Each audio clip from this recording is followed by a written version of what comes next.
Hello, and you're welcome to Global Business Insights, where we bring fresh analysis on the main business headlines. A few stories to unpack. We will look at findings of a recent survey on how change is impacting business in 2024 and the major role artificial intelligence is playing despite an apparent unpreparedness to assimilate the new technologies. Then we will go to China, where we just got some data on PMI in services, Purchasing Managers Index, showing slightly easing activity, but still in expansion. Powell, in an interview, Jerome Powell, that's the chair of the Federal Reserve in the US, aired yesterday, confirms that rate cuts are likely to be later than sooner, as they need more confidence on falling prices, while also noting an unexpected resilience in the US economy. And in Nigeria, Shell is investing in a 10-year gas supply infrastructure to feed the Dangote fertilizer plant situated at the Lekki Free Trade Zone, Lagos State.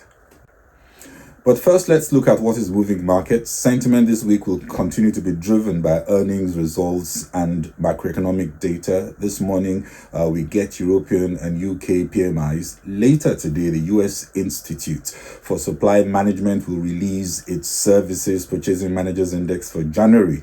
Economists expect a slight rise from December and the reading to remain in expansion territory. On earnings, Caterpillar and McDonald's, they released quarterly results today, followed by BP, Ford Motor, and Spotify Technology on Tuesday. Alibaba, PayPal, Uber, and Walt Disney will report on Wednesday, while PepsiCo reports at the end of the week on Friday.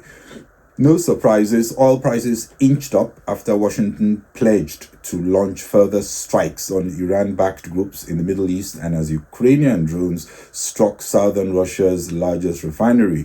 Brent crude futures was $77.69 a barrel in early morning trade, while US West Texas intermediate futures were at $72.53 a barrel, up 25 cents or 0.4%. As we speak, the Brent standard at about 8 o'clock GMT is still under $78. The 52nd meeting of the OPEC Ministerial Monitoring Committee decided last week to continue to closely assess market conditions with no changes in production targets as markets continue to weigh geopolitics against a lull in demand.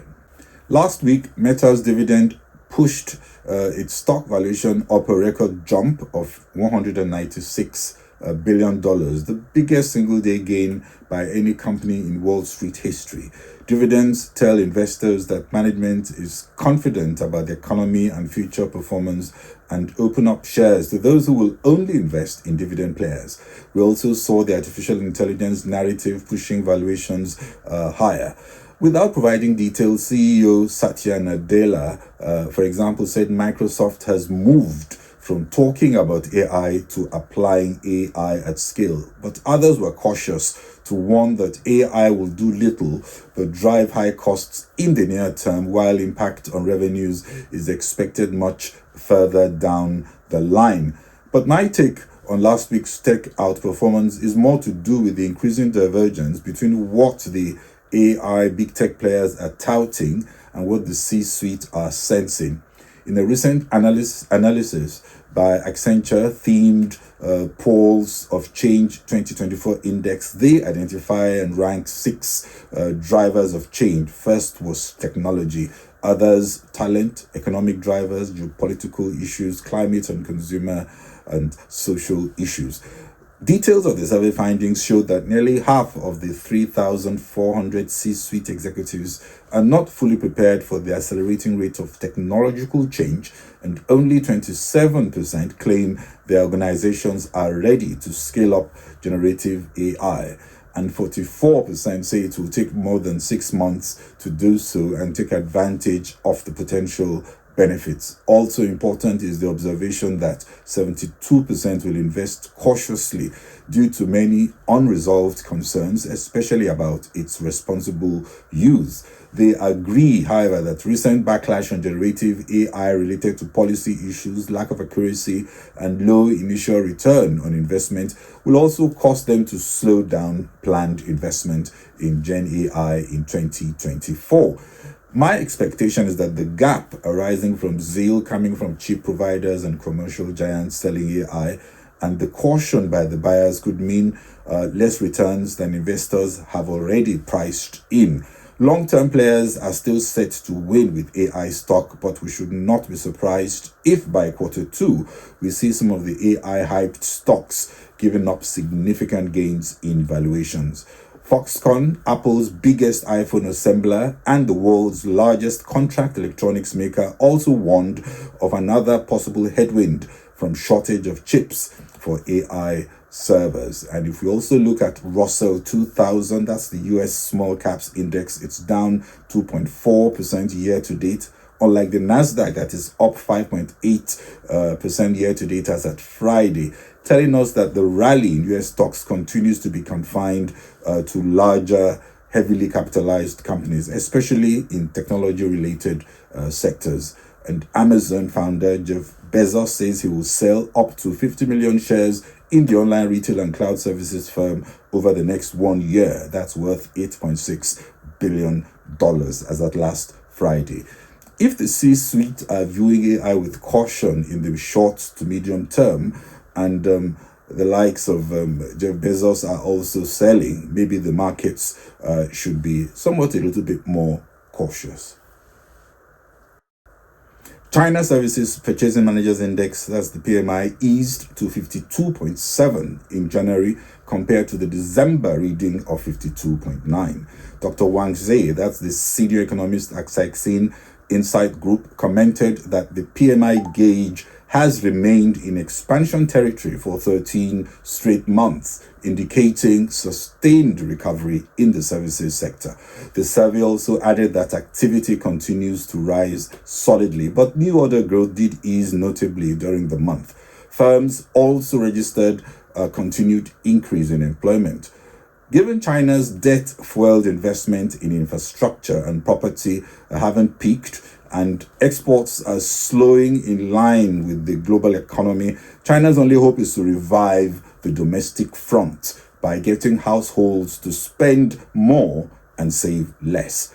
Getting households to spend more and save less is not as easy as it sounds, but so far consumer demand also has been sluggish, with 70% of Chinese household wealth tied up in real estate. A big slowdown in the real estate sector is definitely hurting appetite to consume in other parts of the economy. Rate cuts could also be hurt by heightening risks of yuan depreciation and capital outflows, which Beijing will of course want to avoid. The People's Bank of China's decision, announced 2 weeks ago to reduce the reserve ratio requirements for banks by 50 basis points, has also failed to lift the market. It's also unclear how much fiscal stimulus the Chinese central government will provide, as it leverages a stronger balance sheet to ensure and to help revive growth.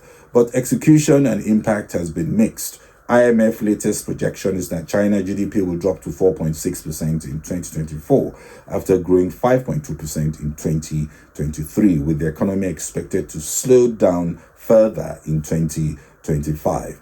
To make matters worse, Chinese biotech stocks are selling off as increased nervousness over a bill in the US Congress that would prohibit federal agencies from contracting with China's BGI Group, MGI, Complete Genomics, and other biotech companies of concern. This nervousness, of course, is on the rise. The bill stops the government from entering into contracts with these companies said to be using their equipment or services for military purposes, despite denials that this is not the case.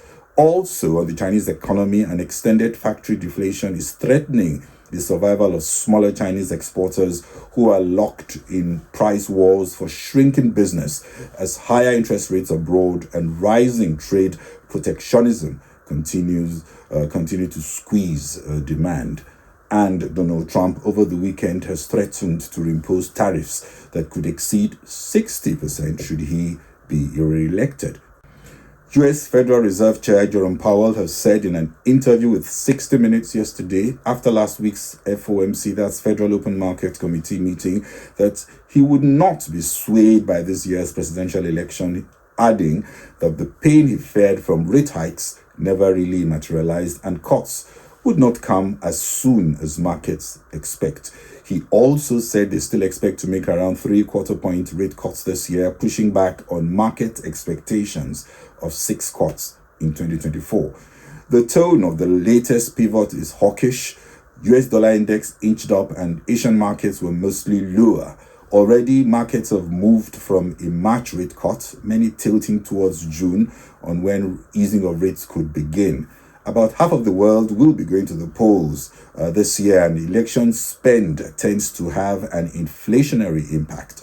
Also, we tend to get fiscal expansion driven by a familiar populism such as reducing taxes in the UK, despite limited fiscal space to do so. All these imply stickiness in the inflation trajectory as the central banks try to get inflation down, and it could mean pushing rate cuts well into the second half of the year. The narrative from the IMF and most observers is warning policymakers not to be moved by market expectations or populist political pressures to begin easing earlier than the data suggests, especially given the resilience seen of late in the US economy and tightness in labor markets. And in Nigeria, the Shell Petroleum Development Company of Nigeria, SPDC, and its joint venture partners comprising the Nigerian National Petroleum Company Limited, NNPCL, Total Energy Nigeria Limited, and the Nigerian Ajip Oil Company have taken the final investment decision for a dedicated upstream facility to supply 100 million standard cubic feet of gas per day to Dangote Fertilizer and Petrochemical Plant for 10 years.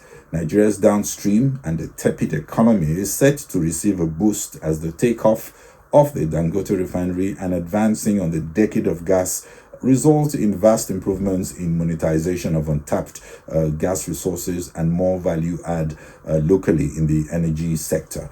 Managing Director of SPDC and Country Chair Shell Companies in Nigeria, Mr. Osagi Okumbo, also said the decision is critical in pursuing the development of the gas-rich Iseni field in Bayelsa State, Nigeria. Well, that's it on this episode of Global Business Insights. This is Bode Oshosami. Bye-bye.